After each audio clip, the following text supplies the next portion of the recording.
अस्सलाम वालेकुम the cake house by Anila Faiz में फिर से वेलकम है आपका। उम्मीद है आप सब लोग खैरियत से होंगे। जी, यहाँ मुझे आप जैसे कि देख ही सकते हैं कि चॉकलेट फ्लेवर में केक का ऑर्डर था और ये केक था फर्स्ट इंगेजमेंट सेरेमनी का, एनिवर्सरी का। तो यहाँ पर आई थिंक सो ये जिन्होंने ये केक बनवाया था उन्होंने आगे कहीं पर ये इसको गिफ्ट देना था। तो बहरहाल यहाँ पर ये 1 पाउंड का केक था और साथ उनको फ्लावर चाहिए था और साथ उन्होंने ऊपर बोर्ड पे ही लिखवाया था, ट्रे पर लिखवाया था फर्स्ट इंगेजमेंट एनिवर्सरी। तो यहाँ पर मैंने क्रीम के अंदर भी गनाश ऐड किया था और उसके अलावा अलग से भी गनाश को मैं डाल रही थी ताकि फ्लेवर और ज़्यादा अच्छा हो सके। तो ये यहाँ पर बेसिक केक स्पॉन्ज है जो विदाउट ऑयल, मतलब ऑयल बेस्ड केक नहीं है ये। इसको बेसिक केक स्पॉन्ज कहते हैं और इसको सॉक भी किया जाता है क्योंकि जो ऑयल बेस्ड केक्स होते हैं ना उनको सॉक करने की ज़रूरत नहीं होती।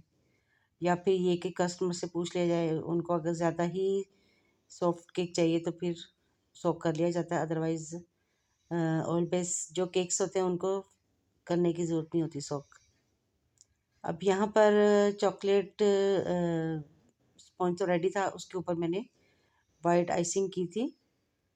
सिंपल वाइट जिसको कह सकते हैं कि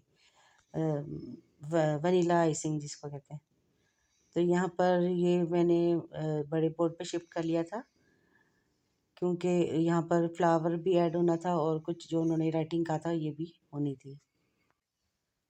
यहाँ पर मुझे जो मेरी कस्टमर थी उन्होंने पिक्चर सेंड की थी, तो बस उसी के हिसाब से ही ये मैंने केक बनाना था। और एक पिक्चर सेंड की थी जो कि यहाँ लगानी थी। यहाँ पर ऊपर डिज़ाइनिंग के बाद मैंने ये पिक्चर यहाँ पर पेस्ट कर दी थी। इसके साथ ही मेरे चैनल पर जो न्यू है प्लीज़ मेरे चैनल को सब्सक्राइब कर दें, लाइक करें, शेयर करें और बेल आइकन को प्रेस करना मत भूलें। यहाँ जो मेरी कस्टमर थी उन्होंने जो मुझे पिक्चर सेंड की थी जो कि मेरे ही केक से के रेफरेंस से थी। तो उन्होंने कहा था कि बस इसकी जो नीचे जो फ्रॉक है ना उसकी डिज़ाइनिंग थोड़ी सी चेंज कर दें। लेकिन उसी को बनाते बनाते 2 दफ़ा जो है ना वो मुझे क्रीम को उतारना पड़ा क्योंकि जो उनकी रिक्वायरमेंट थी उसके हिसाब से बन ही नहीं पा रहा था। तो इस तरह पहले तो मैंने देखा तो वो अच्छा नहीं लग रहा था क्योंकि उनको बिल्कुल फ्रॉक जिस तरह बिल्कुल सीधी होती है ना वैसी नहीं चाहिए थी। उनको थोड़ी सी ऐसे क्या कहा जा सकता है कि थोड़ी सी फ्लेयर थोड़ी एक साइड पे जाती है, तो उस टाइप की चाहिए थी। तो बहरहाल 2 दफ़ा मैंने उसको बनाने की कोशिश की लेकिन 2 दफ़ा नहीं बनी। तो फिर मैंने थर्ड टाइम में कैमरा बिल्कुल ऑफ करके तो उसके बाद भी मैंने उसको बनाया था, तो बन ही गया था। लेकिन बहुत ही उस वक़्त मुझे मुश्किल हो रही थी वो बनाने में।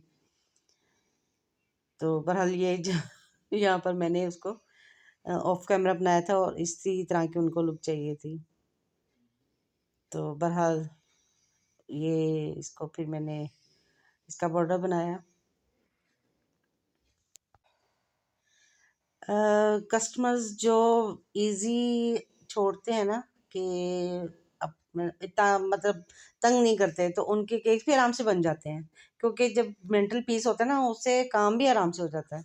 लेकिन जो कस्टमर्स ये कहते हैं ना कि जी सेम होना चाहिए या उसमें गलती नहीं होनी चाहिए, तो उन केक्स में तो वाकई गलती हो जाती है क्योंकि कन्फ्यूजन इतनी होती है और फिर कन्वर्सेशन इतनी ज़्यादा हो रही होती है और टेंशन इतनी होती है कि उसके में गलती के चांसेस ज़्यादा बढ़ जाते हैं।